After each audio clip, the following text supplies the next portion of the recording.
The last good game I feel that the Oilers had wasn't in the Hitchcock era.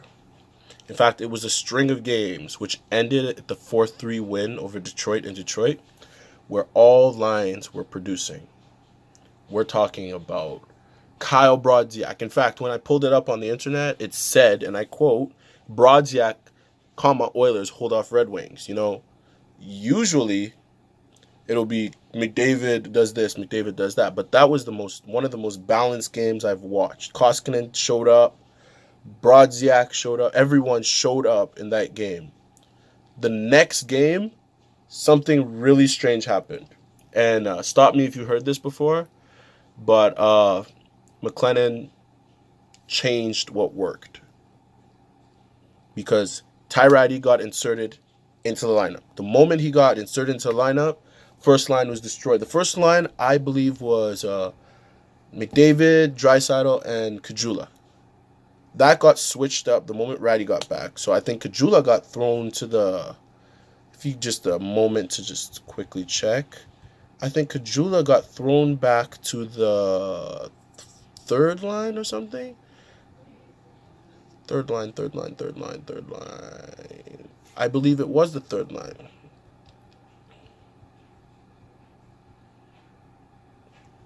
Third line. And the team just instantly crumbled. We lost. Nothing was good. And then began the downhill to which got McLennan fired. Now, McLennan was the scapegoat. I believe he was at fault in that game against Vegas for not pulling Cam Talbot. I'm sorry for the focusing that's going on right here.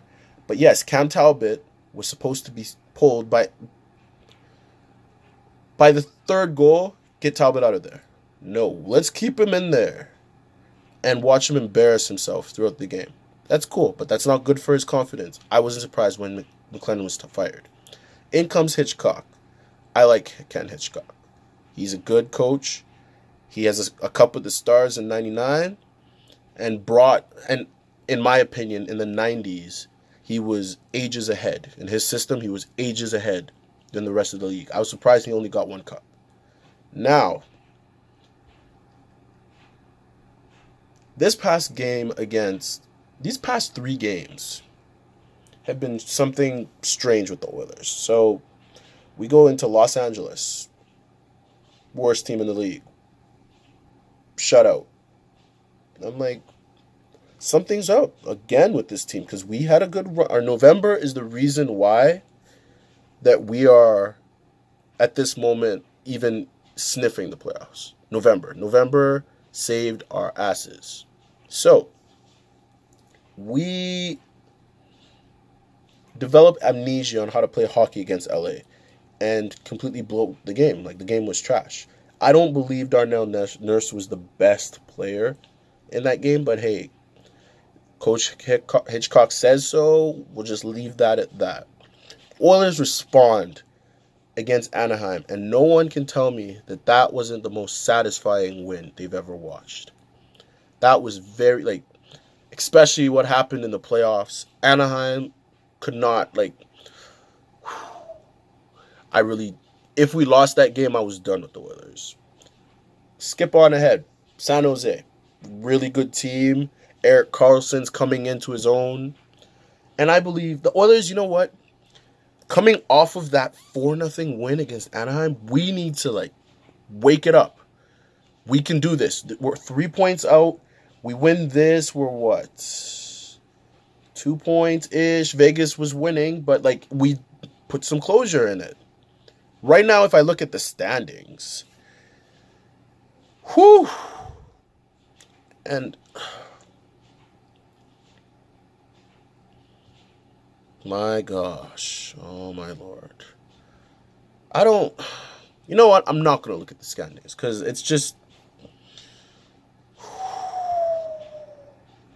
at some point in the season, we were first in the Pacific.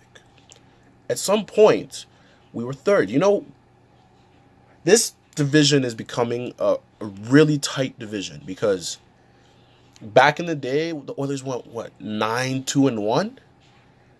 in November, I think, 9-1, and Calgary went 9-1. And I think Vegas went on a huge run. So that's why it's even close right now. Back in the day, if you you go 9-1 in a division, you're basically first. But like, it's a competitive division. And I can't see the Oilers competing in it because yesterday against San Jose, we get a power play goal, cool. It was a nice power play goal. But like, think back, like, what did we actually generate? Like, I'm talking about generate. It's just us barely making it out of our zone. First of all, our breakouts, trash. Absolute trash. No breakouts. It was actually, like, painful to watch. And one moment. Yeah. So, back. The standings right now has the Oilers behind Vancouver in rebuild mode. Vancouver is in rebuild mode. This team should not be in rebuild mode. Edmonton was built, and that's the problem. We were built to win in 2011 by Peter Chiarelli. That's great. How on God's green earth do you first you lose a Kajula trade? What? You lose a Strome trade. Okay, and then you lose an Eberle trade. Now, Spooner. Yesterday I didn't like his game. Horrible. Terrible. And for all of those out there saying that Jujhar Khaira is a bad player, you need to watch Oiler games. I'm sorry. You actually need to watch these games because Jujhar Khaira is a breath of fresh air. When you watch him carefully, you know he's possibly the best forechecker we have. Easily. He doesn't just forecheck and make mistakes. He forechecks, gets the puck, and generates a shot. I'm sure there was one point in the game where we watched, and he chased down a player. Checked him, chased him down. He looked out of it, and just burst of it. If we had this Jujhar Khaira in our playoff run, easy, we beat the Ducks. Easy. There's no competition. But Chiarelli, I feel, you know what?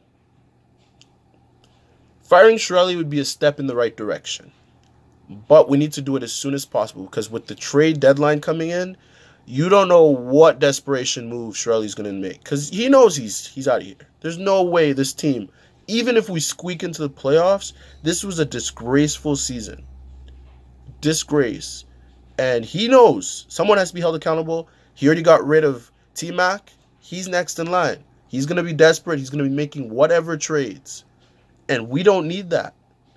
We don't need a man with desperation trades. So, the next few games are it right now. Like, our next game right now is Florida?